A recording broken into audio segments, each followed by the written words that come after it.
Hai kita semua, kali ni saya share resepi cinnamon roll.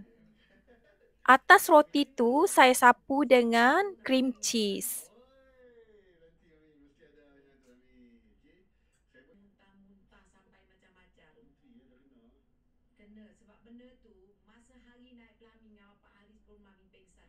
Tiga ratus gram tepung berprotein tinggi, 4 gram yeast, 40 gram gula.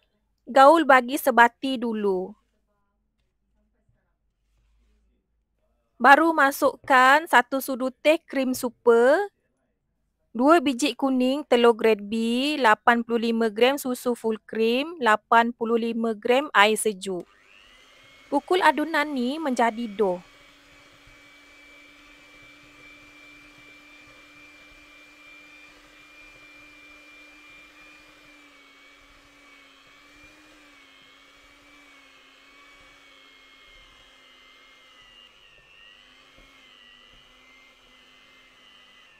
Kalau dah menjadi dough macam ni, baru korang boleh berhenti dan boleh masukkan secubit garam,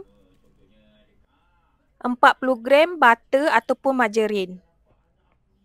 Pukul lagi sampai dough ni menjadi elastik.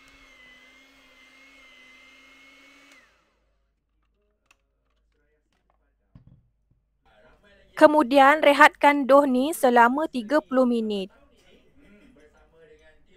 Sementara menunggu dough kita set, jom kita buat inti cinnamon roll kita. 115 gram salted butter, 150 gram gula perang, 1 sudu besar serbuk kayu manis. Gaul-gaul bagi sebati inti ni. Kalau dah sebati, ketepikan dulu. Dough roti kita dah siap, tumbuk-tumbuk macam saya buat dalam video ni untuk buang angin.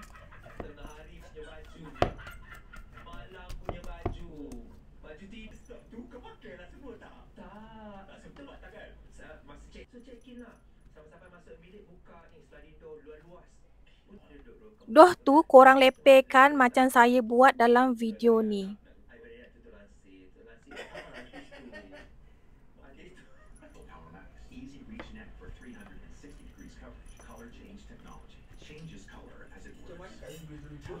Kalau dah lepeh, korang boleh sapukan inti di keseluruh dough macam saya buat ni.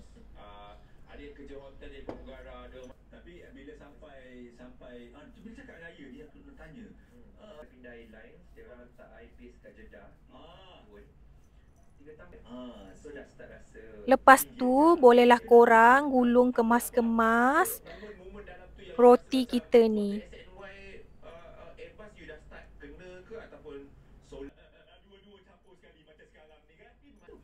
Bawah loyang tu, korang letak lagi lebihan inti Swiss roll tu.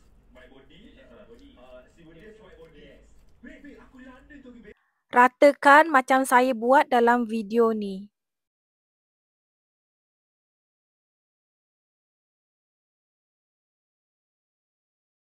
Kemudian bolehlah korang potongkan roti tu dengan benang macam saya buat ni.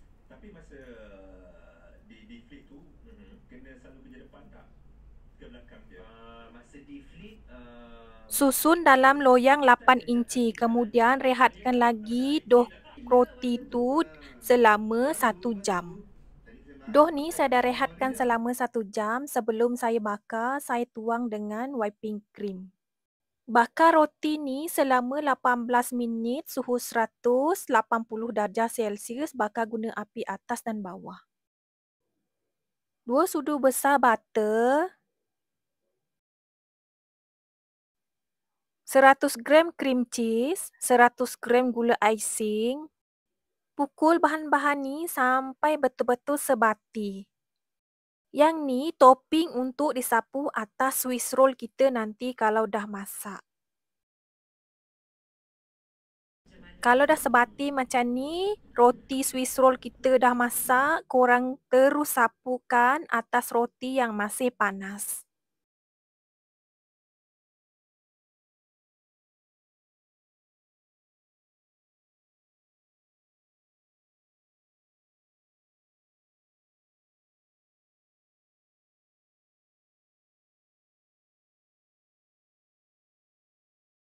Siap dah roti Swiss roll kita. Selamat mencuba semua. Semoga bermanfaat untuk semua.